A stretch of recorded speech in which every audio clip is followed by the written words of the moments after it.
Shalom saudara-saudara, selamat pagi. Dan hari ini saya ingin melanjutkan kembali lagi apa yang saya sampaikan minggu lalu.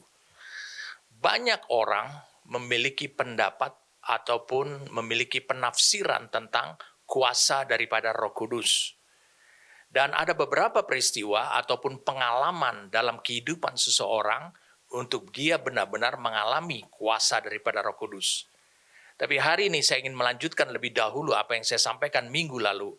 Karena hal ini menjadi bagian daripada saya menjelaskan secara detail sehingga saudara bisa mengaplikasikannya. Mari saya ajak kita untuk berdoa bersama-sama. Karena kita membicarakan salah satu pribadi, kuasanya Allah. Salah satu pribadi yaitu Roh Kudus. Bapa, terima kasih untuk apa yang beberapa waktu belakangan ini Engkau singkapkan, Engkau buktikan kebenaran firman-Mu yang Engkau katakan kepada kami, yang Engkau utarakan kepada kami, itu menjadi realita. Kami bisa mengalaminya. Dan hari ini, kami juga ingin Engkau menyingkapkan buat hidup kami tentang kuasa daripada Roh-Mu itu. Selama ini Tuhan, kami benar-benar belum dibukakan kebenaran yang hakiki, yang utama daripada kuasa daripada Roh-Mu. Hari ini kami memohon padamu dan seterusnya supaya Roh-Mu memberikan kepada kami pewahyuan, pengertian, dan juga roh hikmat agar kami benar-benar bisa hidup dan mewujudkan apa yang Kau perkatakan kepada kami. Kami siap saat ini bagi Engkau. Terpujilah nama-Mu. Amin. Saya mengajak kita untuk membuka firman Tuhan yang tertulis dalam Lukas. Karena di dalam kitab Lukas pasal yang ketiga. Lukas pasal yang ketiga. Mulai ayat 22 atau kita baca ayat 22. Dan turunlah Roh Kudus dalam rupa. Ada baiknya kita baca dari ayat 21 saja. Ketika seluruh orang banyak itu telah dibaptis dan ketika Yesus juga dibaptis dan sedang berdoa, terbukalah langit atau sorga dan turunlah Roh Kudus dalam rupa burung merpati ke atasnya. Dan terdengarlah suara dari langit. Engkaulah anakku yang kukasihi, kepadamulah aku berkenan. Ketika Yesus memulai pekerjaannya, ia berumur kira-kira 30 tahun. Dan menurut anggapan orang, ia adalah anak Yusuf, anak Eli. Kita baca sekarang pasal 4, ayat yang pertama. Yesus yang penuh dengan Roh Kudus, kembali dari sungai Yordan. Lalu dibawa oleh Roh Kudus ke padang gurun. Di situ ia tinggal 40 hari lamanya dan dicobai iblis. Selama di situ, ia tidak makan apa-apa. Dan sesudah waktu itu, ia lapar. Ayat 13, sekaligus kita baca. Sesudah iblis mengakhiri semua pencobaan itu, ia mundur daripadanya dan menunggu waktu yang baik. Dalam kuasa Roh, kembalilah Yesus ke Galilea dan tersiarlah kabar tentang Dia di seluruh daerah itu. Ada beberapa hal yang saya ingin sampaikan kepada saudara dengan apa yang dialami oleh Yesus sendiri. Minggu lalu saya sampaikan kepada saudara, ketika Yesus dicobai, itu adalah satu peperangan rohani, peperangan antara surga dan iblis. Apakah peperangan itu adalah peperangan yang adil? Minggu lalu saya sudah sampaikan kepada saudara. Pribadi Allah yang disebut adalah Allah yang maha adil. Allah yang adil itu dipertaruhkan apabila Allah memperlakukan Yesus yang pada saat dia dicobai, yang itu adalah peperangan rohani melawan iblis. Ketika Allah memperlakukan Yesus lebih daripada yang seharusnya Allah harus memperlakukan Yesus sebagai manusia, maka peperangan itu tidak adil. Tapi minggu lalu saya sampaikan kepada saudara, itu adalah peperangan yang adil. Berarti membuktikan bahwa ketika Adam jatuh ke dalam dosa, dicobai oleh iblis, itu belum final. Dan sekarang Yesus menunjukkan bahwa manusia yang diperlengkapi oleh Allah, yang dibuat jadi manusia yang seharusnya, adalah manusia yang merupakan konsep penciptaan Allah yang semula, yang seharusnya terjadi. Itu ada pada pribadi Yesus. Dan ketika Yesus berhadapan dengan iblis, maka Yesus sebagai manusia memenangkan peperangan itu. Kita harus bisa melihat beberapa prinsip di Alkitab ini dari ayat yang kita baca tadi. Kita lihat di sini dari ayat 21 dan 22 dari Lukas pasal ketiga. Allah memberikan konfirmasi. Dia menunjukkan kepada dunia, dia menunjukkan juga kepada iblis bahwa Yesus manusia sebelum berhadapan dengan iblis, maka dia harus diperlengkapi lebih dahulu. Dan salah satu perlengkapan adalah Roh Kudus. Saya mau katakan kepada kalian semua, sebelum Yesus memulai pekerjaannya, yaitu menyelesaikan pekerjaan Bapa. Apa pekerjaan Bapa? Yang Yesus harus turun dari, dia adalah pada mulanya adalah firman, dan firman itu menjadi manusia. Kenapa dia harus turun untuk menyelesaikan pekerjaan Bapa? Salah satu pekerjaan Bapa itu diucapkan di 1 Yohanes 3. Saya katakan 1 Yohanes pasal yang ketiga. Mari kita lihat sama-sama. 1 Yohanes pasal yang ketiga. Ayat yang ke-8. Barang siapa yang tetap berbuat dosa, berasal dari iblis. Sebab iblis berbuat dosa dari mulanya. Untuk inilah anak Allah menyatakan dirinya, yaitu supaya ia membinasakan perbuatan-perbuatan iblis. Itu sebabnya anak Allah memanifestasikan dirinya. Itu sebabnya anak Allah menghadirkan dirinya di bumi ini. Dia manifestasikan dirinya sebagai anak Allah. Seperti yang dikatakan di Lukas 3 ayat 22. Engkau Allah anakku yang kukasihi, kepadamu lah aku. Itu adalah saatnya. Dikatakan tujuannya Yesus adalah untuk menghancurkan, to destroy, dikatakan oleh Alkitab. The works, yaitu pekerjaan-pekerjaan daripada iblis. Saudara bisa pahami sekarang. Itu sebabnya Yesus harus diperlengkapi lebih dulu. Kenapa? Dia bukan hanya punya pekerjaan Bapa untuk diselesaikan, tapi dia punya juga tujuan Bapa. Harus dicapai olehnya. Dan salah satu pekerjaannya dia, pekerjaan yang harus diselesaikan adalah Yesus adalah untuk menghancurkan, saya katakan, melenyapkan semua pekerjaan-pekerjaan yang pernah dikerjakan oleh iblis. Apa pekerjaan yang pernah dilakukan oleh iblis? Mari kita lihat. Kita lihat sekarang Kisah Para Rasul 10. Kisah Para Rasul 10. Ayat yang ke-38. Atau ayat yang ke-37. Kamu tahu tentang segala sesuatu yang terjadi di seluruh tanah Yudea, mulai dari Galilea, sesudah baptisan yang diberitakan oleh Yohanes, kita udah baca di Sungai Yordan, yaitu tentang Yesus dari Nazaret. Bagaimana Allah mengurapi dia dengan Roh Kudus dan kuat kuasa.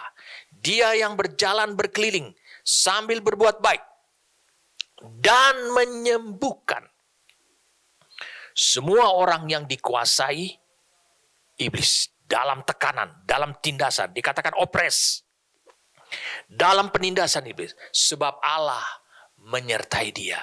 Minggu lalu saya sampaikan kepada saudara, bukan Allah yang berperang melawan iblis, tetapi Allah hanya menyertai Yesus. Jadi yang berperang adalah Yesus.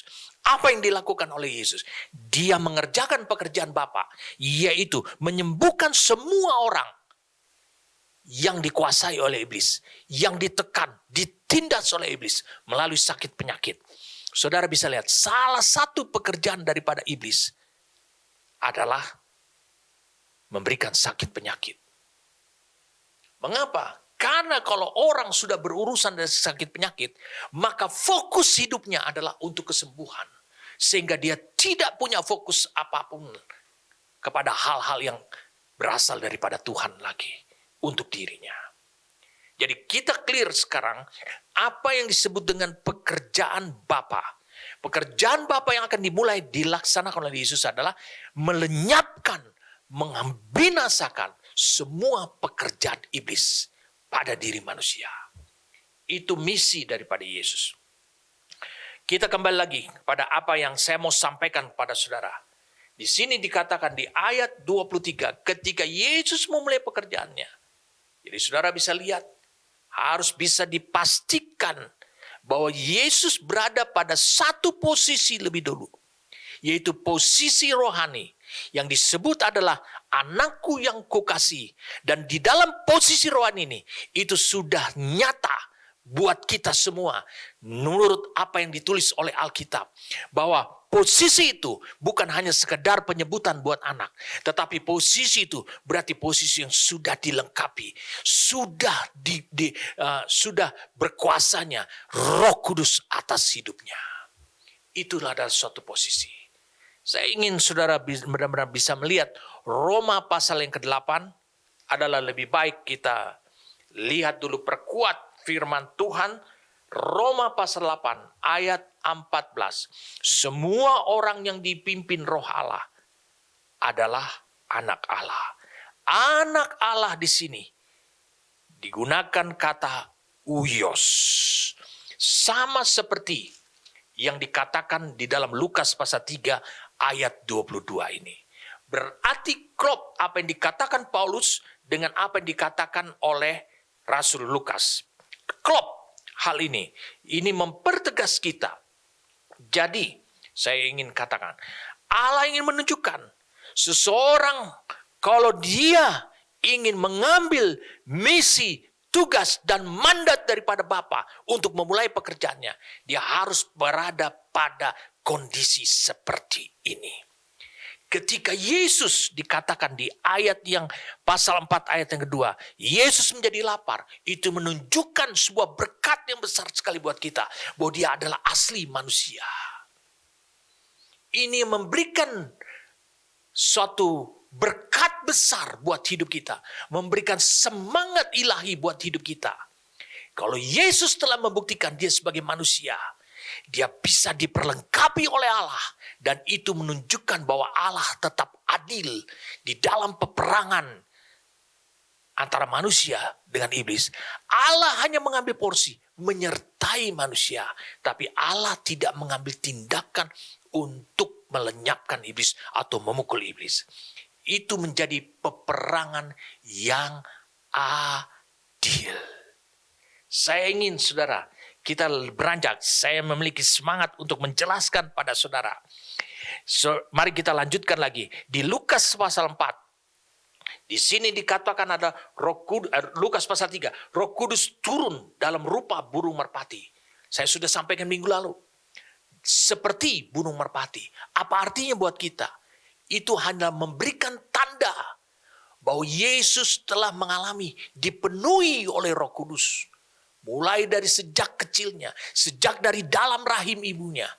Lalu kemudian sekarang Yesus harus ditunjukkan bahwa bukan hanya dia dipenuhi oleh Roh Kudus, tetapi dia juga harus ditenggelamkan atau dibaptis di dalam kehidupan kekuatan dan kuasa daripada Roh Kudus.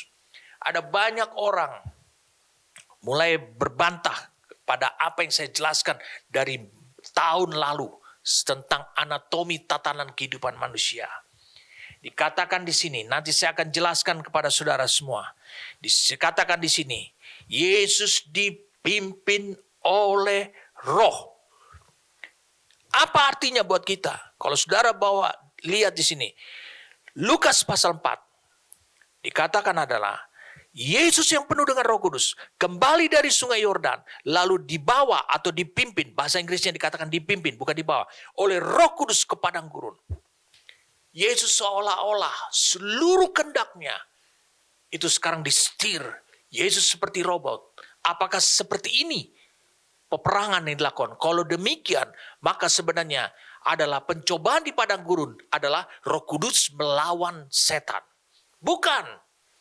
Tapi Yesus selama 30 tahun, saya ulangi, Yesus selama 30 tahun, apa yang dibangun dalam kehidupan dia di Nazaret, bersama dengan Yusuf dan Maria, kedua orang tuanya, apa yang dibangun? Yang dibangun adalah satu kepribadian, yang dibangun adalah ketetapan hati, untuk senantiasa mentaatinya. Bayangkan 30 tahun, di dalam rumah rohani seperti itu. Apa hasilnya? Hasilnya hanya sebuah kalimat. Saya ulang, hasilnya hanya sebuah kalimat.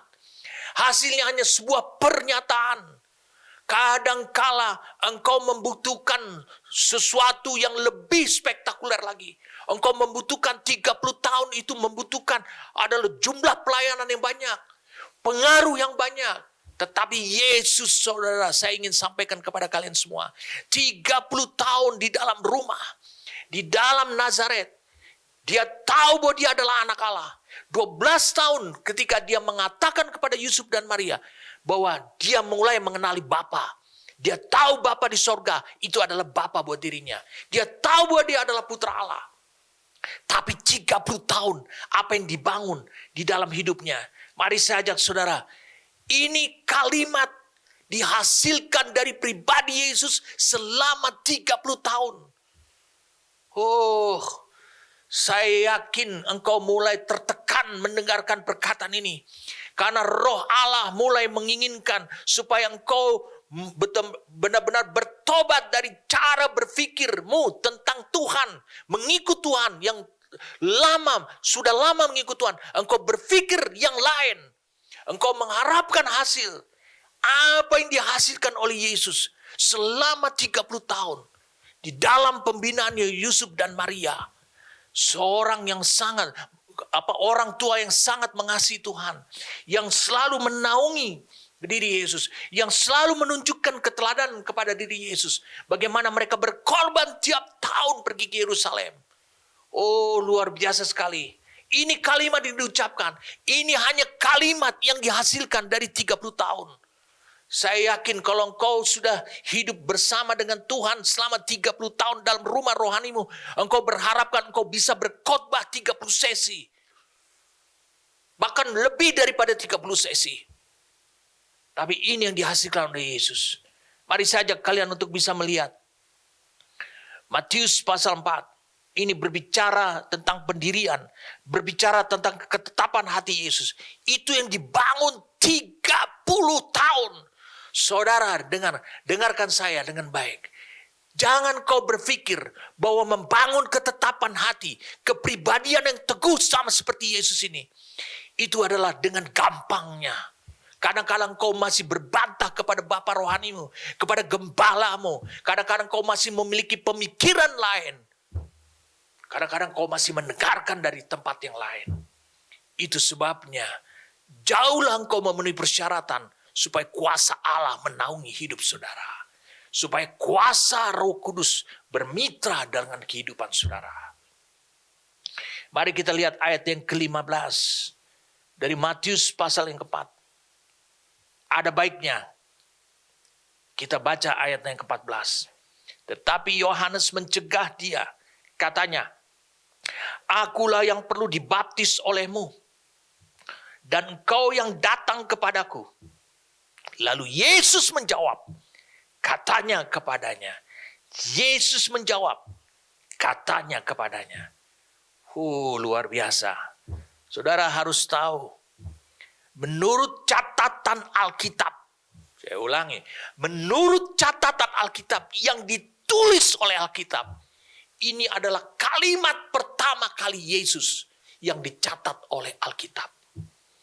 Jadi dengan demikian, saya diteguhkan oleh Tuhan.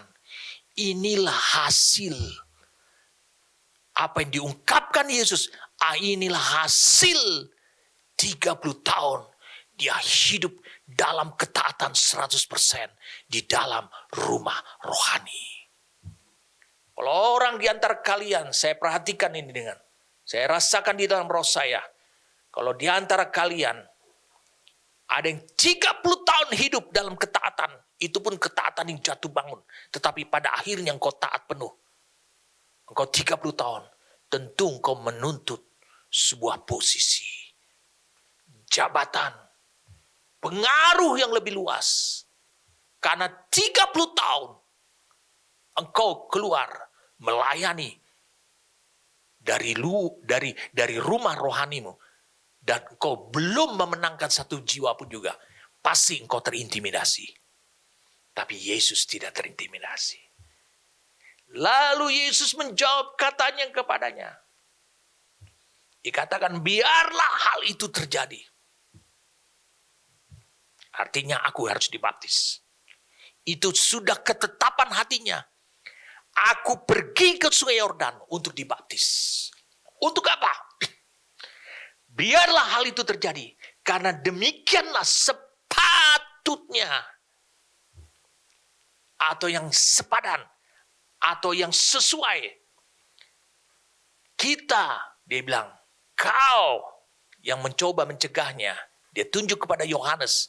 Adalah hamba Tuhan yang mendahului dia. Menggenapkan seluruh kehendak Allah.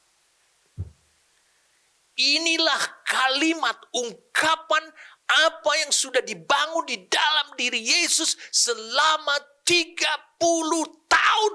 Hanya kalimat. Bukan pelayanan. Yohanes sudah memiliki banyak pelayanan. Sudah besar pelayanan dia. Bahkan pelayanan dia sudah mulai mempengaruhi istana. Sudah mulai mempengaruhi kekaisaran Roma yang menjajah tanah Yudea pada waktu itu. Pikirkan saudara. Ingat, nilai yang menurut engkau belum tentu itu bernilai di mata Allah. Nilai bagi Allah adalah pribadimu. Saudara bisa lihat, Yesus siap. Dia memberikan ungkapan yang tegas. Itu merupakan kepribadian dia. Itu merupakan ketetapan hati dia. Dia berbicara tentang kehendak Allah. Dalam bahasa Inggris dia berbicara tentang kebenaran. Oh, kita harus menggenapkan kebenaran. Bagaimana menggenapkan kebenaran? Bukan menggenapkan firman. Menggenapkan kebenaran itu adalah mengaplikasikan melalui hidup kita. Tanpa terkecuali. Saya senang digunakan di sini adalah kata all. Kata all itu artinya semua. Tanpa engkau memulainya dengan ketetapan hati. Tanpa engkau memulainya dengan kepribadian yang teguh. Setiap firman yang mendatangi hidupmu, setiap Allah berbicara, engkau selalu berada pada titik pergumulan. Tapi apa yang dilakukan oleh Yesus?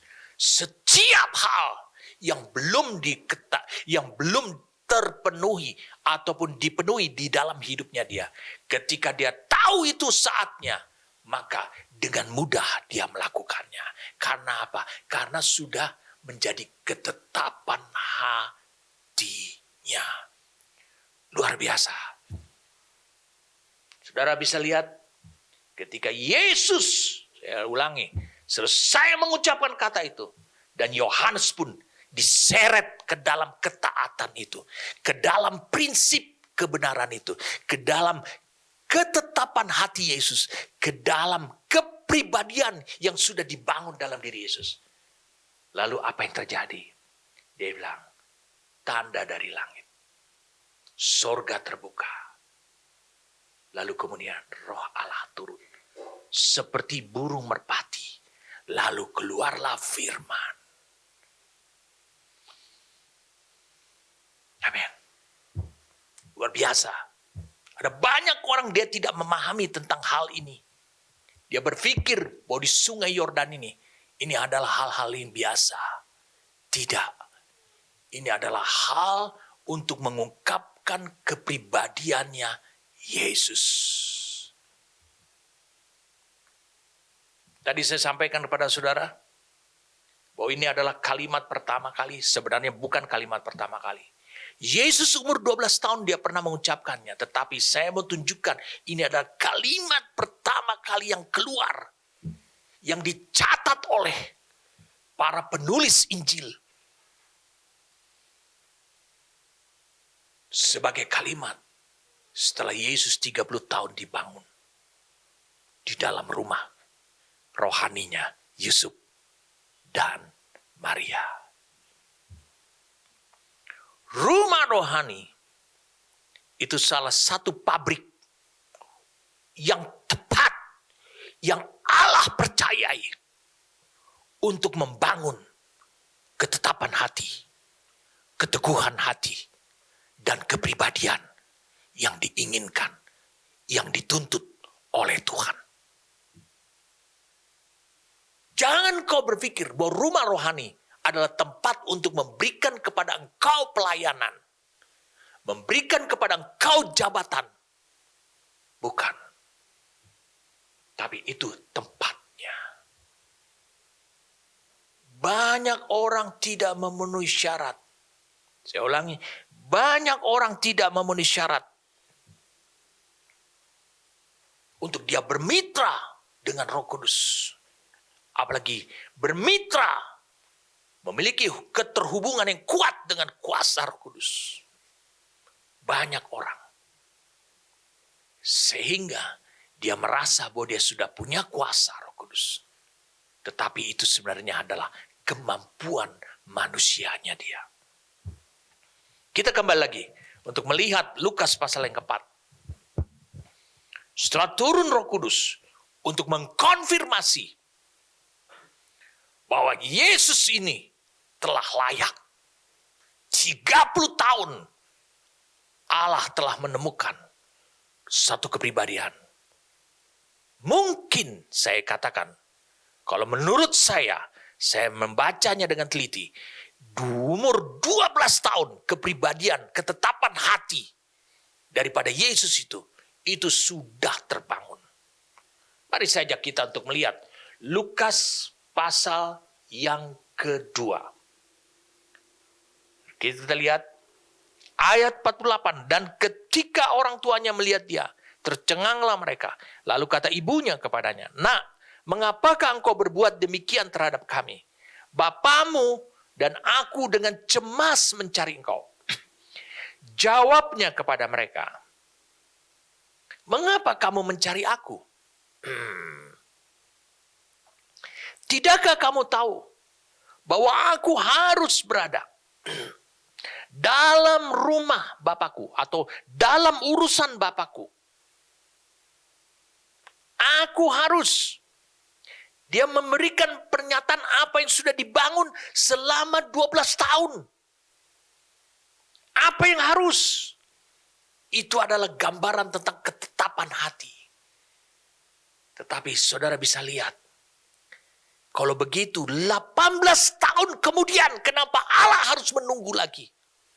Kenapa Yesus tidak memulai dengan sungai Yordannya itu ketika berumur 12 tahun?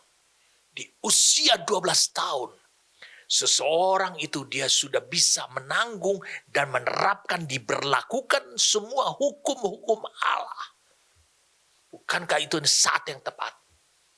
Tetapi kenapa Allah harus menunggu 18 tahun lagi sampai sungai Yordan?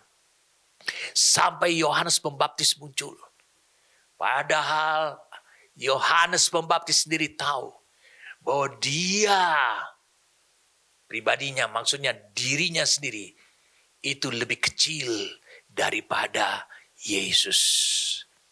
Saudara bisa lihat, Allah ingin membuktikan, Allah ingin melihat ketaatannya Yesus, khususnya terhadap waktunya Bapa.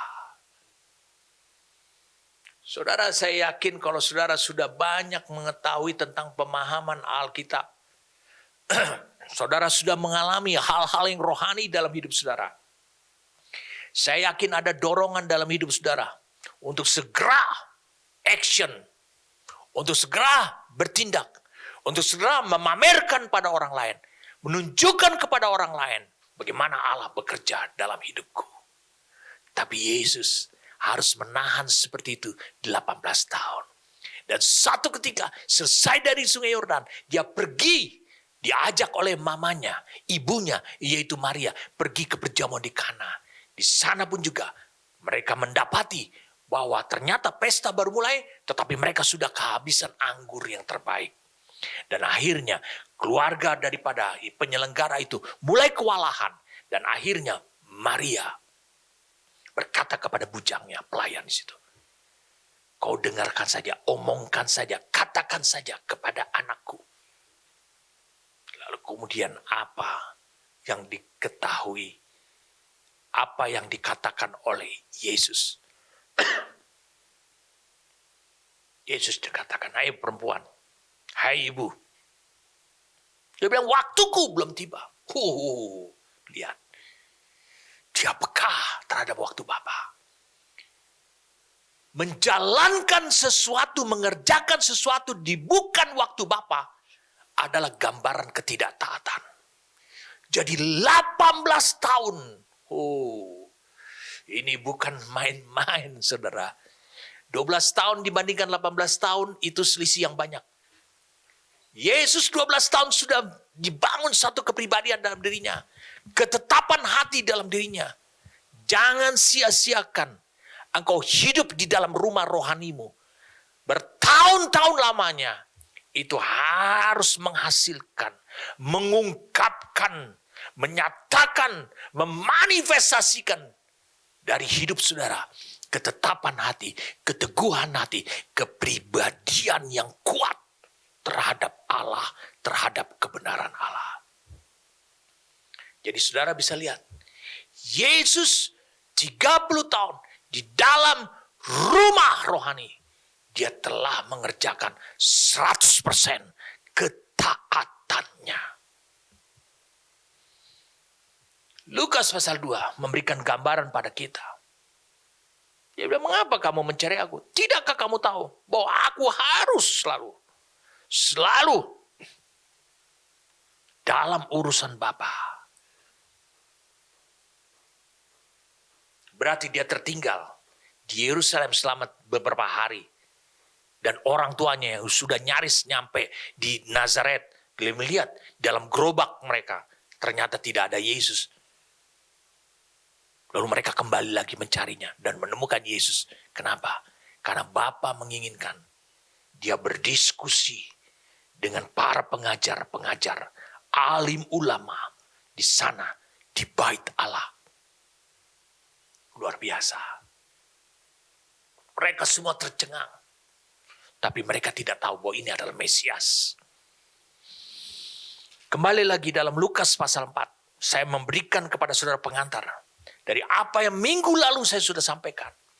Yesus merepresentasikan dirinya sebagai manusia murni ketika dia berhadapan dengan iblis. Yesus merepresentasikan dirinya sebagai manusia yang utuh. Yang sudah diperlengkapi oleh Allah. Dan dia mewakili sorga ketika dia melakukan pelayanannya di bumi ini. Dan secara khusus ketika dia membinasakan pekerjaan-pekerjaan iblis. Dia asli manusia. Makanya ayat Lukas pasal 4 yang mengatakan demikian. Ayat 2, dan sesudah waktu itu ia lapar. Ini harus menjadi berkat yang kuat buat hidup saudara. Ia lapar dan kemudian dia dicobai. Bukan pada saat dia kenyang, dia dicobai. Ia lapar, ia dicobai. Saudara bisa lihat. Kalau begitu, penuh dengan Roh Kudus. Kalau begitu, penuh dengan Roh Kudus. Dan dibawa atau dipimpin oleh Roh Kudus. Itu membawa saudara untuk melampaui melampaui tubuh alamiah saudara. Untuk melampaui, melewati hal-hal yang natural dalam hidup saudara. Yang penuh dengan keterbatasan. Tetapi bukan berarti membuat saudara mati dan meninggalkan tubuh itu. Tidak demikian. Tetapi penuh dengan Roh Kudus. Itu membawa saudara ke suatu kehidupan di mana yang disebut adalah alam roh. Saudara pahami itu. Kalau engkau hidup di dalam alam roh. Kalau engkau hidup di dalam alam roh. Apakah saya bisa hidup dalam roh? Bisa. Karena engkau selama masih memiliki roh. Berarti ada pijakan buat hidup saudara. Untuk engkau hidup dan melangkah ke dalam alam roh. Jangan engkau hanya berpikir bahwa engkau hanya hidup di alam nyata ini, di alamiah ini, di natural ini saja. Karena selama itu berarti engkau hanya berpikir bahwa hidupmu itu hanya tubuh saja. Tidak, engkau memiliki roh, berarti engkau juga bisa hidup di alam yang lain. Yesus menjadi lapar, tetapi kelaparannya dia, kelemahan tubuhnya itu tidak menjadi kendala untuk dia memenangkan peperangan. Karena apa?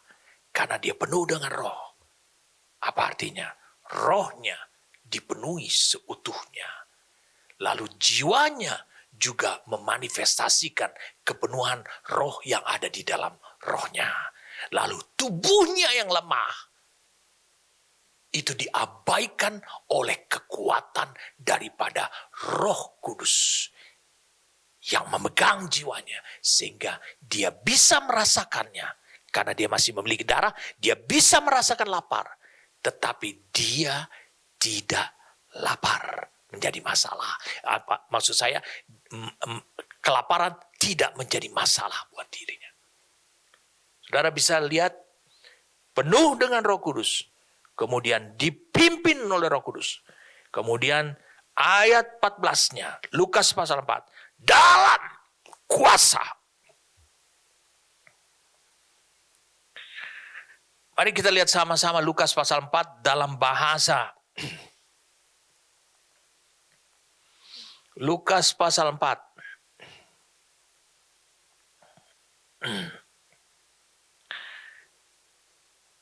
Dikatakan, dan Yesus kembali dalam kuasa.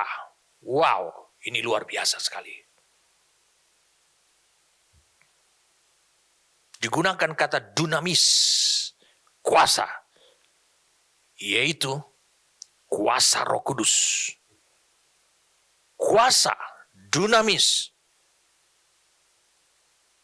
G1411. G1411. Dalam kuasa Rohku, kembalilah Yesus ke Galilea, dan tersiarlah kabar tentang dia di seluruh daerah itu. Sementara itu ia mengajar di rumah-rumah ibadat di situ, dan semua orang memuji dia. Penting sekali saudara mengalami tahapan seperti ini.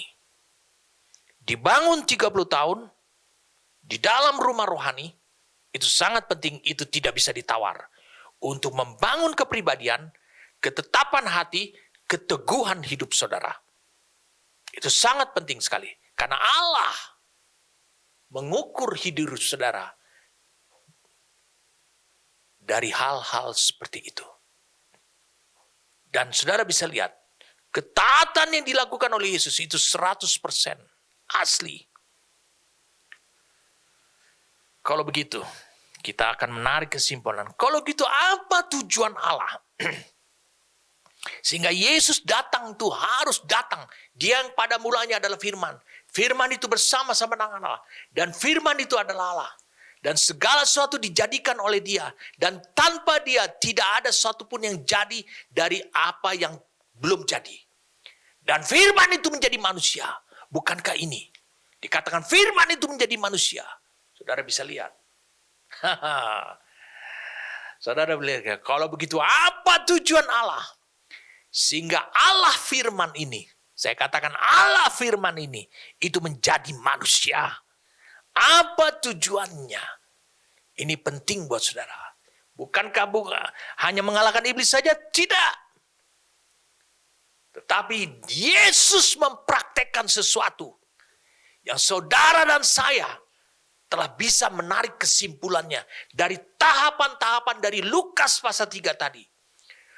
Lukas pasal 4, ayat 1, ayat 2, ayat 14. Apa yang dialami oleh Yesus? Itu juga sekarang terbuka kesempatan yang sangat lebar tanpa halangan buat siapa saja akan mengalami yang sama. Karena Yesus itu adalah manusia. 1 Korintus 15 mengatakan, Adam yang pertama, Adam yang terakhir. Apa artinya? Kenapa Yesus dibilang Adam? Dia adalah manusia yang diciptakan oleh Allah juga. Dibuat sama seperti Adam. Tetapi ketika iblis mensabotase ciptaannya kepada Adam, belum selesai. Dan iblis mensabotase, manusia jatuh, maka berbeda dengan Yesus. Iblis, peperangan yang adil aku selesaikan dulu. Dan Yesus memenuhi syarat. Dan pekerjaan Allah selesai dalam dirinya. Karyanya. Jadi itu adalah peperangan yang adil. Saya ingin kalian melihat. Tahapan demi tahapan ini penting. Rumah rohani. Saya ulangi. Rumah rohani. Saudara bisa lihat, tempat untuk menghasilkan apa? Ketetapan hatimu, ketaatanmu kepada Allah, termasuk kepada hal yang kecil, sampai kepada masalah waktu. Waktu perbuatanmu, waktu engkau bertindak, adalah harusnya menjadi waktunya Allah. Ada orang menunda pertobatan, ada orang menunda perubahan. Dia juga diskualifikasi terhadap ketaatan. Lalu kemudian apa? Yesus tidak memulai pekerjaannya Allah di luar sana. Tapi dia harus diperlengkapi dulu. Allah harus menganggap dia memenuhi syarat untuk mengerjakan kehendak Allah dan pekerjaannya di luar sana. Mengapa? Karena dia harus utuh dulu, dipenuhi Roh Kudus. Lalu kemudian apa artinya? Yesus dipimpin oleh Roh. Saya nanti akan detailkan ini kepada saudara. Mungkin minggu depan saya akan detailkan kepada saudara. Tapi saya berharap saudara untuk bisa menahannya lebih dahulu. Ingat, semua yang dialami oleh Yesus. Yesus dikuasai oleh Roh. Itu tidak menyalahi hukum kerjanya Allah. Yaitu menjadikan manusia itu menjadi makhluk dengan makhluk ciptaan dengan kehendak bebas. Tetap tidak. Tetapi Yesus sendirilah karena apa yang dibawa dalam rumah rohaninya. Itulah yang menyerahkan, mengambil tindakan melalui keputusan kehendaknya untuk melakukan. Kehendak Yesus adalah memutuskan untuk melakukan kehendak daripada Bapa. Kehendak daripada Roh Kudus. Saya berharap saudara mengerti apa yang saya maksudkan ini. Tidak ada pelanggaran hukum kerja Allah di sini. Yesus dengan sukarela. Saudara tahu, Yesus yang memutuskan. Dia akan turun ke bumi ini. Bukan Bapa yang mengatakan. Bukan Bapa yang melirik Yesus di sorga.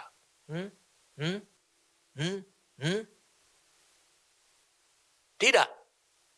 Tapi Yesus yang mengatakan. Yesus yang mengambil keputusan. Dia mau menjadi manusia.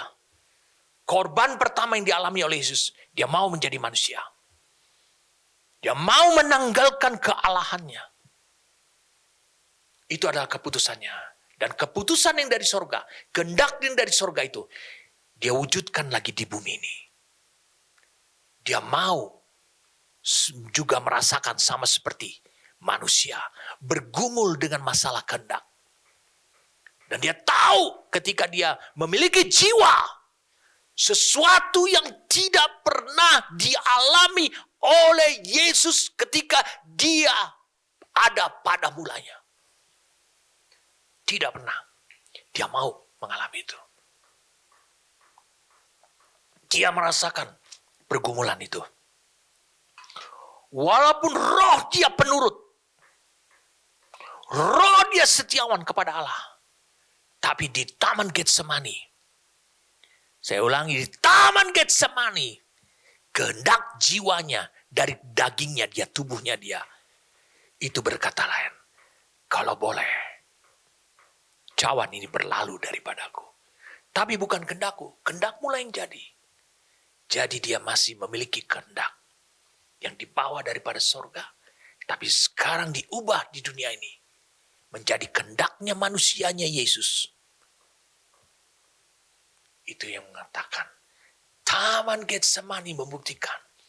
Oh Yesus itu bukan Tuhan. Yesus itu adalah manusia. Amin. Jadi apa tujuan Allah? Yesus datang sebagai manusia. Ingat, Allah yang kita layani itu adalah Allah yang memiliki tujuan. Tadi saya sudah sampaikan tahapan demi tahapan kepada saudara. Penuh dengan roh itu sangat penting. Saya ulangi, penuh dengan roh itu sangat penting sekali. Saya mau beritahu pada saudara. Penuh dengan roh berbeda dengan dibaptis oleh roh. Penuh dengan roh berbeda dengan dibaptis oleh roh. Bahasa Alkitab, Lukas menulis, Yesus itu penuh dan dipimpin oleh roh. Yesus itu penuh dengan roh dan dipimpin oleh roh. Saya tidak menyiapkan buat saudara untuk menjelaskan tentang kepenuhan roh berbeda dengan baptisan Roh Kudus. Mungkin di hari-hari yang akan datang saya akan coba memperagakannya kepada saudara perbedaan itu sehingga melalui contoh. Saudara bisa melihat gelas ini. Gelas ini dikatakan bahwa air, kalau air itu diumpamakan adalah roh Allah, air ini tidak memenuhi gelas ini seluruhnya. Kira-kira hanya ada separuh lebih sedikit lah. Berarti ada ruang di mana peranan daripada Roh Kudus ataupun pengaruh daripada Roh Kudus itu kosong, hampa daripada Roh Kudus. Bagaimana saudara, saya ulangi, bagaimana saudara bisa menang terhadap iblis? Saya ulangi, bagaimana saudara bisa menang terhadap iblis? Apabila iblis masih melihat ada ruang kosong dalam hidupmu, di mana belum ada pengaruh daripada roh Allah di sana. Saudara tahu pengaruh daripada roh Allah? Roh Allah begitu kuat. Ketika dia melayang-layang di atas permukaan samudra raya, dikatakan Alkitab di Kejadian pasal 1. Dan pada saat itu gelap gulita. Lalu berfirmanlah Allah, jadilah terang. Maka terang itu jadi. Luar biasa. Roh selalu berdampingan dan membawa firman. Maka beberapa kali di dalam Alkitab dituliskan. Barang siapa bertelinga, hendaklah ia mendengarkan apa yang dikatakan oleh roh kepada jemaat. Hanya yang disebut dengan jemaat, hanya yang disebut dengan orang yang lahir baru, memiliki dua telinga. Telinga jasmani, yaitu telinganya ini, kupingnya, dan juga pikirannya. Itu bisa menjadi telinga. Dan telinga rohani, itu ada di dalam rohnya. Dan firman Allah itu dibawa oleh Roh Kudus. Firman Allah yang dibawa oleh Roh Kudus itu bukanlah firman pilihanmu, tapi itu adalah firman pilihan Allah. Kau harus bisa paham apa yang saya maksudkan ini. Jadi, dengan kata lain, kita harus bisa pahami bahwa Yesus yang pada mulanya adalah firman, dia sudah terbiasa ketika dia menjadi manusia untuk dia bekerja sama dengan Roh Allah. Jadi sangat penting sekali kalau kau lihat di sini, gelas ini tidak penuh, berarti ada ruang kosong. Saya ulangi, ada ruang kosong. Makanya setiap kali engkau berhadapan dengan pencobaan, engkau berada pada pergumulan demi pergumulan. Mengapa engkau berhadapan dengan pergumulan demi pergumulan? Karena masih ada ruang kosong di dalam kehidupanmu. Ini hal yang mendasar. Kita lihat di sini. Ayat 14-nya. Jadi penuh dengan roh, dipimpin. Berarti seluruh gelas ini telah penuh dengan air. Dan bukan hanya itu saja. Tapi ada lagi wadah yang lebih besar. Ini yang disebut dengan kuasa Roh Kudus. Air.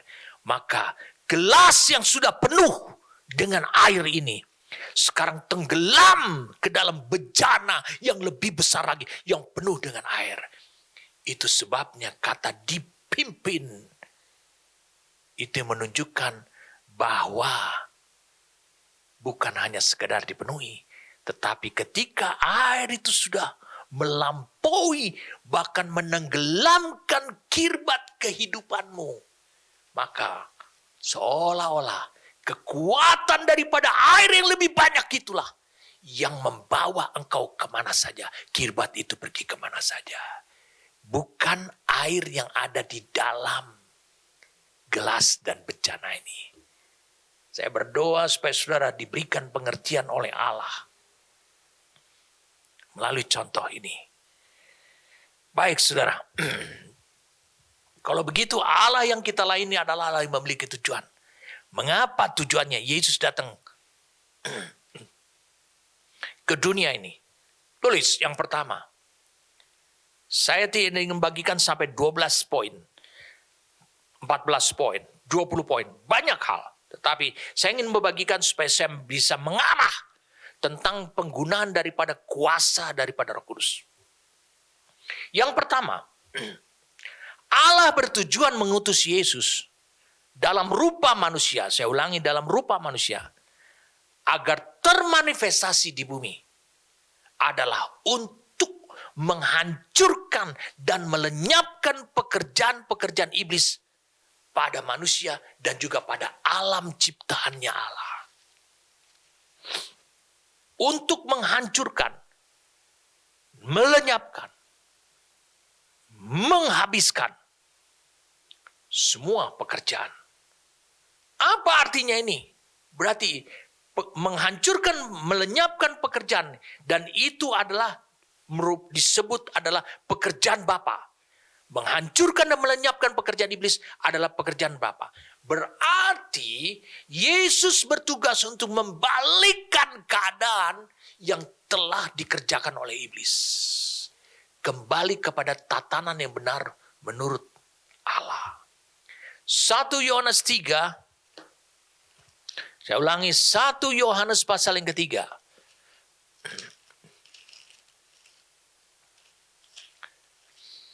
Ayat yang ke-8 dikatakan, barang siapa yang tetap berbuat dosa berasal dari iblis. Sebab iblis berbuat dosa dari mulanya. Untuk inilah anak Allah menyatakan dirinya, yaitu supaya ia membinasakan perbuatan-perbuatan iblis itu. Supaya ia menghancurkan pekerjaan daripada iblis itu. Jadi itu yang pertama, tujuan Allah. Mengapa Yesus datang sebagai manusia?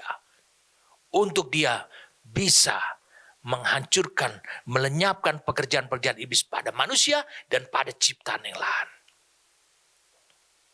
Mengapa Allah mengutus Yesus sebagai manusia? Karena Allah punya tujuan. Tulis yang kedua. Allah tahu besarnya kekuatan musuh. Dan dia memberikan tugas kepada Yesus. Ini yang kedua. Dan dia Allah tahu besarnya kekuatan musuh. Dan dia utus si anaknya untuk menggempur, menghancurkan kekuatan musuh itu. Garis bawahi. Dengarkan. Di pikiran saudara, di catatan saudara. Allah tahu besarnya kekuatan musuh. Perhatikan baik-baik. Lucifer, Allah tahu Lucifer memiliki kemampuan. Di Yesaya dia disebut Lucifer. Lucifer memiliki kemampuan untuk membalikkan sepertiga malaikat Allah untuk memiliki kehendak menentang dan melawan Allah. Dengan kata lain memberontak. Allah tahu. Dengarkan saya. Beberapa waktu yang lalu, saya sampaikan berkali-kali kepada saudara. Engkau tahu, saudara tahu, aku tahu, itu adalah suatu posisi rohani. Kalau engkau tahu, bahwa iblis tahu. Apa yang iblis tahu? Iblis tahu bahwa engkau tahu. Wah. Itu suatu posisi rohani. Bukan hanya sekedar pengetahuan. Kau tahu bahwa iblis sudah tahu. Apa yang iblis sudah tahu? Bahwa iblis sudah tahu bahwa engkau sudah tahu. Sudah tahu apa? Bahwa engkau lebih daripada pemenang. Itu adalah suatu posisi rohani. Posisi rohani adalah bukan hanya sekedar engkau beratraksi. Tapi ketika engkau tahu.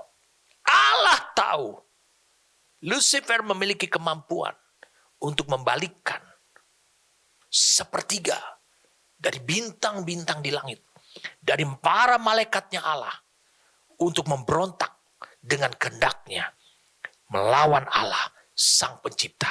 Iblis Allah tahu itu. Jadi Allah sudah tahu besarnya kekuatan musuh.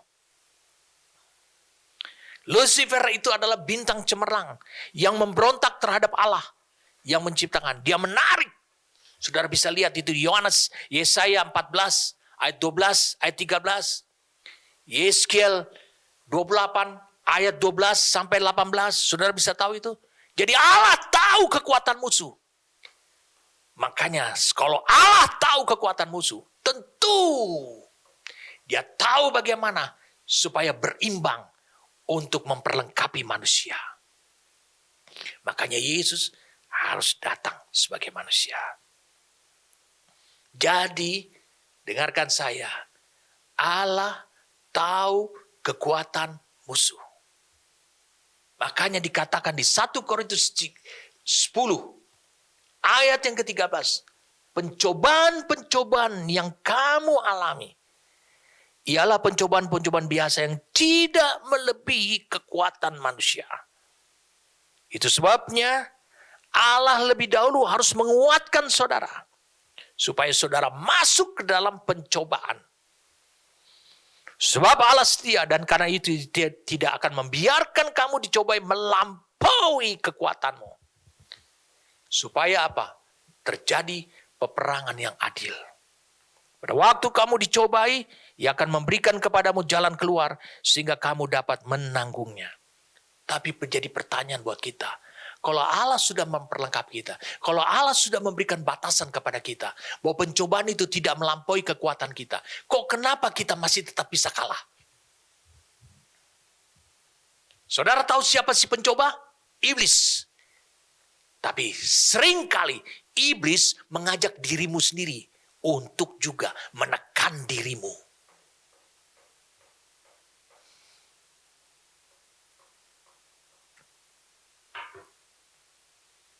Saya ulangi. Menurut 1 Korintus 10 ayat 13.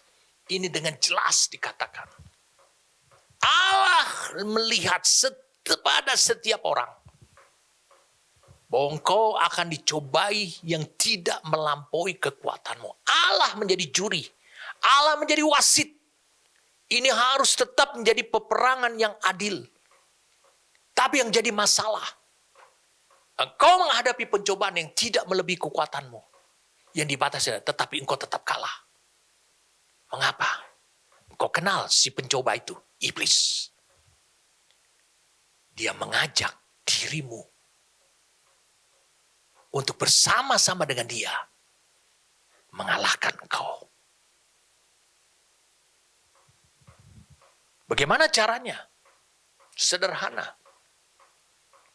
Ketika engkau menghadapi masalah, dia membuat sudut pandangmu. Wah, ini masalah besar. Wah, ini banjir di kota. Wow, wah. Lalu mulai ketakutan bertubi-tubi mendatangi hidupmu. Amin. Jadi kau ada di pihaknya si pencoba juga. Itu mengakibatkan kau kalah. Amin. Allah hanya berjanji apabila kau dicobai oleh si pencoba. Ingat, si pencoba tidak bisa melampaui. Itu yang terjadi pada Ayub. Ayub bisa menanggung semuanya. Kenapa? Karena Allah memberikan batasannya. Jadi dengarkan baik. Tujuan Allah yang kita layani itu Allah yang memiliki tujuan. Mengapa Yesus datang ke dunia ini sebagai manusia? Dan dia memperlengkapi lebih dahulu. Allah bertujuan menghancurkan Yesus itu, bertujuan untuk mengutus Yesus dalam rupa manusia, untuk menghancurkan, melenyapkan pekerjaan-pekerjaan iblis. Yang kedua adalah Allah tahu besarnya kekuatan musuh. Kalau begitu, yang ketiga ini jelas hubungannya antara 1 dan 2.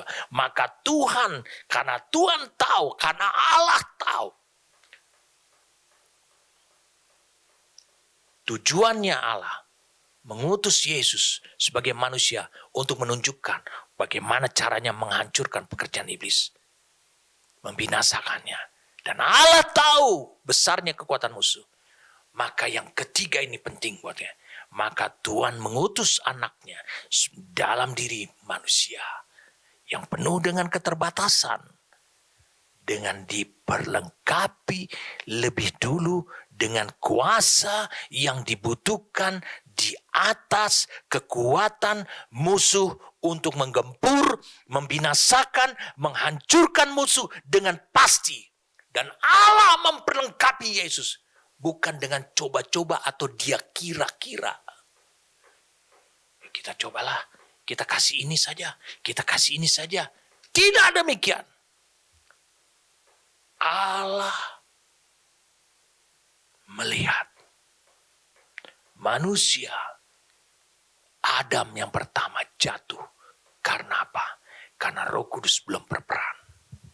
Mari saya ajak saudara untuk melihat Kejadian pasal yang pertama. Kejadian pasal yang pertama.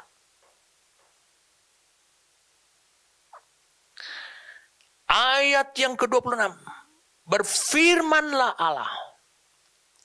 Baiklah kita menjadikan manusia menurut gambar dan rupa kita, supaya mereka berkuasa atas ikan-ikan di laut, dan burung-burung di udara, dan atas ternak, dan atas seluruh bumi, dan atas segala binatang melata yang merayap di bumi.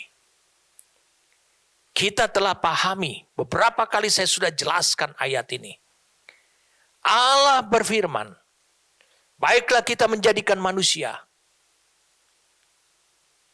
supaya bisa menggambarkan rupa kita yang maha tinggi, yang maha kuasa. Dikatakan, supaya mereka berkuasa atas ciptaan-ciptaan yang lain yang tidak setinggi mereka, tapi yang lebih rendah, makhluk lain. Saya mau beritahu, pada waktu Allah berfirman di Kejadian 1 ayat 26 ini, kemudian ayat 27-nya, Allah menciptakan manusia. Pada saat itu, iblis sudah jatuh dan Allah sudah menurunkan iblis. Berarti iblis itu lebih rendah dari manusia. Seharusnya manusia yang diciptakan oleh Allah itu berkuasa juga atas ciptaan yang lain, termasuk iblis. Tetapi kenapa iblis bisa mengalahkan manusia? Lihat kata berkuasa. Di kata berkuasa ini, saudara, dengarkan saya. Di kata berkuasa ini, dia bilang gitu, digunakan kata supaya mereka bisa mengontrol, supaya mereka bisa mengendalikan. Jadi mengendalikan. Kemudian digunakan dalam Alkitab yang lain.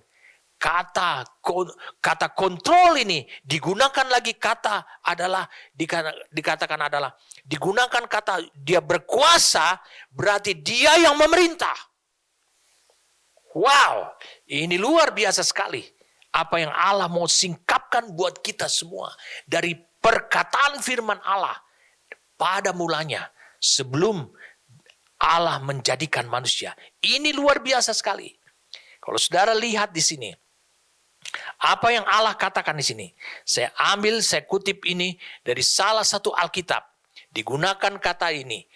Dia bilang, let them have. Kalau saudara lihat dari Amplified Classic Bible. Di ayat 26 ini. Dikatakan, God said, let us Father, Son, and Holy Spirit make mankind in our image, after our likeness, yang sesuai dengan rupa kita, and let them have complete authority, otoritas penuh atas ikan, atas burung, atas semua makhluk yang lain. Oh, luar biasa. Kalau saya gunakan kata ini, berkuasa ini adalah bagian daripada Roh Kudus yang harus berperan, yang harus menyelesaikannya dalam hidup saudara, yang hanya bisa mewujudkannya dalam hidup saudara. Jadi dengan kata lain saudara, manusia telah ditakdirkan memiliki kodrat pada awalnya adalah supaya memiliki kuasa yang berasal daripada Allah.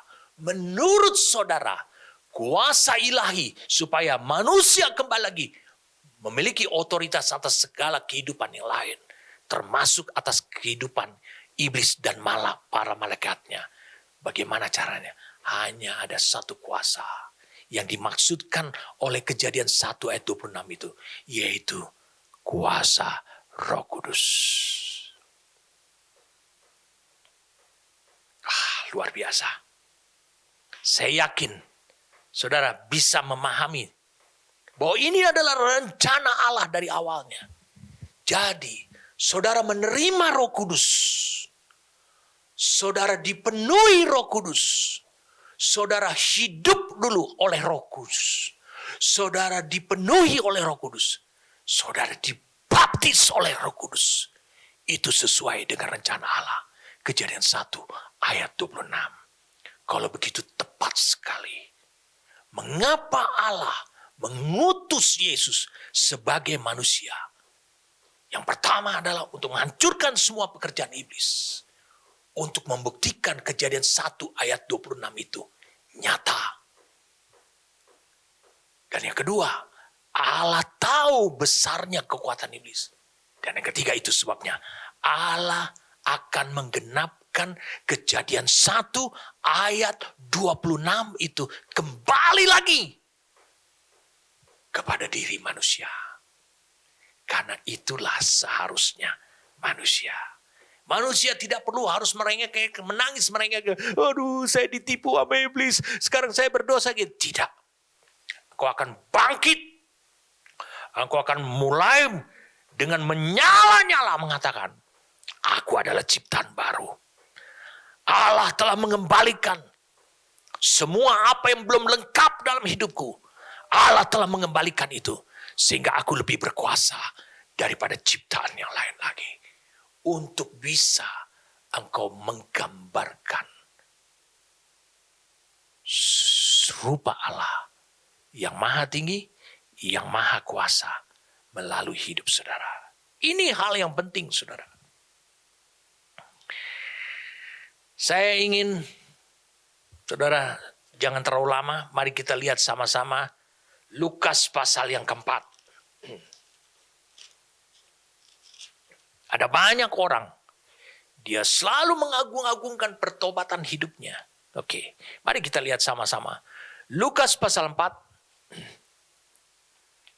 Yesus yang penuh dengan Roh Kudus kembali dari sungai Yordan, lalu dibawa oleh Roh Kudus ke padang gurun. Di situ ia tinggal 40 hari lamanya dan dicobai iblis. Selama di situ ia tidak makan apa-apa. Dan sesudah waktu itu ia lapar. Sebelum Yesus mengajar ke sinagog, dia harus berhadapan dengan iblis. Dan Allah harus membuktikan, Roh Kudus harus menyiapkan bahwa kekurangan manusia selama ini adalah Roh Kudus dan kuasanya. Sekarang itu sebabnya manusianya itu harus dikosongkan. Makanya Yesus dalam kondisi lapar. Dalam Amplified Classic Bible ditulis, then Jesus full and control, dikendalikan by the Holy Spirit, returned from Jordan and was led by the Holy Spirit.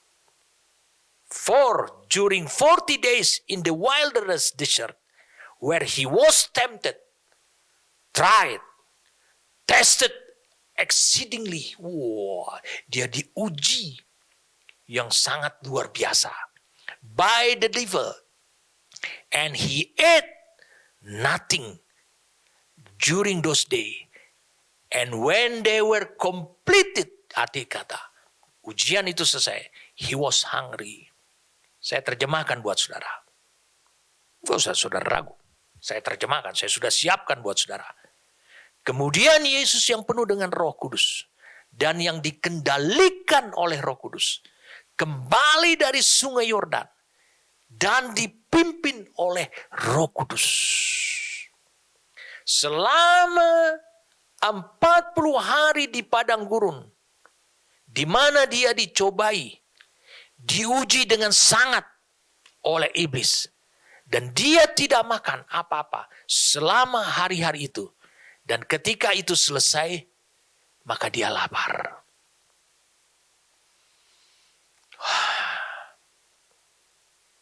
Luar biasa. 3 kata interaksi Yesus dengan Roh Kudus diungkapkan oleh Amplified Classic Bible. Penuh Roh, dikendalikan Roh, dipimpin Roh. Inilah satu-satunya kondisi di mana manusiamu, kedaginganmu mati.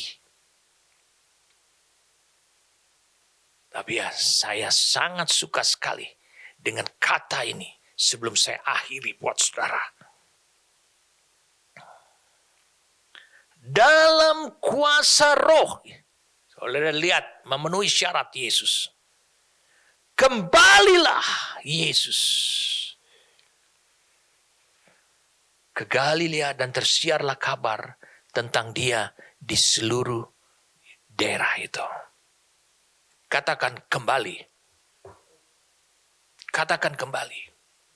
Dengarkan saya. Yesus tidak kembali ke sungai Yordan.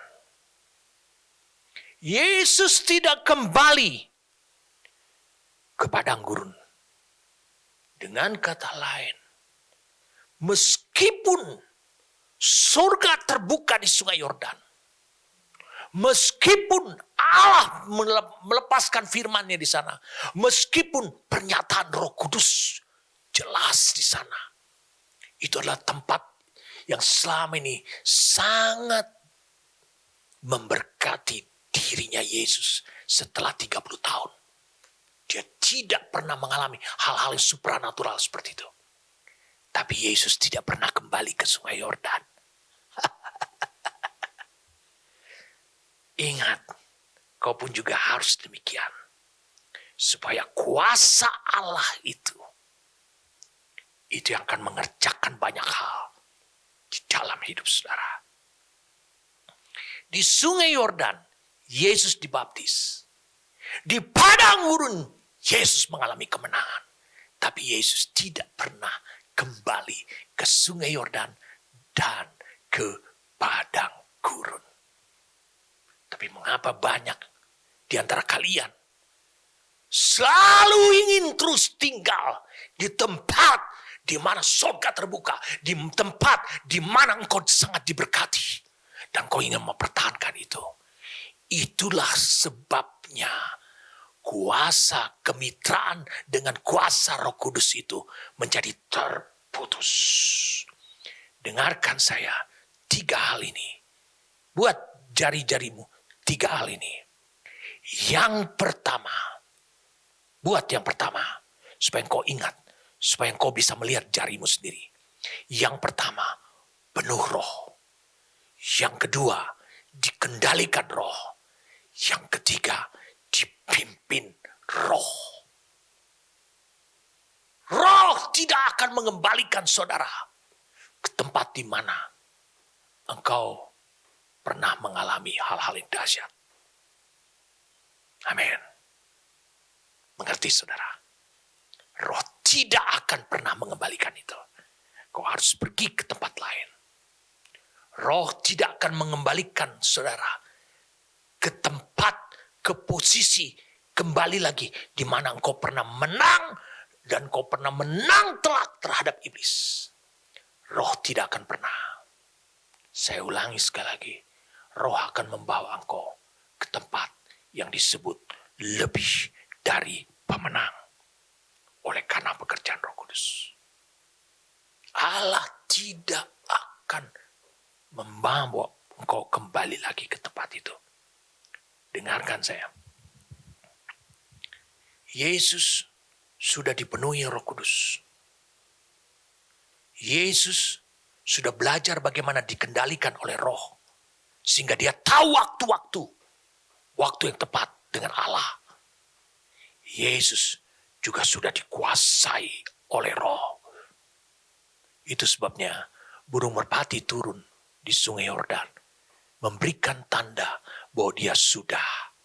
Sama seperti tanda burung merpati juga yang diberikan tanda kepada Nuh bahwa bumi sudah kering atau bumi belum kering. Jadi dengarkan saya. Kalau begitu, sangat penting sekali engkau berada. Ingat, Yesus lapar. Ingat, Yesus ini manusia. Berarti dia telah menunjukkan jalannya pada saudara. Makanya dia berkata, akulah jalan, akulah kebenaran, akulah kehidupan. Siapa yang berkata itu adalah anak manusia, bukan Tuhan. Dia anak manusia. Berarti sekarang saudara memiliki jalan. Bagaimana saudara juga ikut bisa mengalami ayat 14-nya. Dalam kuasa Roh, kembalilah Yesus ke Galilea. Dan tersiarlah kabar tentang dia di seluruh daerah itu. Saya yakin hari ini saudara akan mau berubah terhadap sikap-sikap yang selama ini. Yang menyebabkan saudara selalu menginginkan kuasa itu. Ingat, kuasa Allah itu ada dalam hidup saudara. Saudara bisa mengalami baptisan daripada Roh Kudus. Hanya oleh karena apa? Saudara ada dalam tujuannya Allah. Kebanyakan tujuannya orang-orang yang telah dipenuhi oleh Roh Kudus. Yang telah mengalami kuasa daripada Allah. Tujuannya adalah dia tidak ingin kembali dari titik di mana dia telah mengalami itu. Amin. Mari kita berdoa. Bapa, terima kasih untuk anugerah yang kau berikan kepada kami. Hari ini hamba berdoa Tuhan. Hamba percaya saat ini hamba melihat Roh-Mu yang menyampaikan kebenaran firman Tuhan ini. Membebaskan banyak orang yang mendengarkan firman Tuhan ini. Saat ini terbebaslah engkau. Engkau dimerdekakan. engkau telah tahu, engkau telah memahami, engkau tahu tentang kebenaran, engkau memahami kebenaran, sehingga itu membebaskan dirimu dari posisi yang selama ini membelenggu dirimu. Dan saat ini hamba berdoa, supaya kepada orang-orang yang telah mengalami, kepada jemaat yang mendengarkan firman Tuhan ini, yang mengalami kemerdekaan, saat ini juga, izinkanlah Tuhan, mereka bisa menerapkan kebenaran yang mereka dengar. Bukan hanya dipenuhi dengan Roh Kudus. Bukan hanya dikendalikan oleh Roh Kudus. Tetapi juga dipimpin oleh Roh Kudus. Roma 8 ayat 14 mengatakan, semua orang tanpa terkecuali, kalau dia sudah sampai dipimpin oleh Roh Kudus, maka dia disebut adalah anak-anak Allah. Huios. Huios adalah orang-orang dewasa yang akan mewarisi semua janji-janji Allah. Dengan kata lain mewarisi, dia adalah generasi yang akan menggenapinya, mewujudkannya, menjadi nyata. Semua apa? Firman nubuatan yang belum terlaksana, yang belum terwujud dalam hidupnya. Terpujilah namanya. Dalam nama Tuhan kami Yesus Kristus. Amin.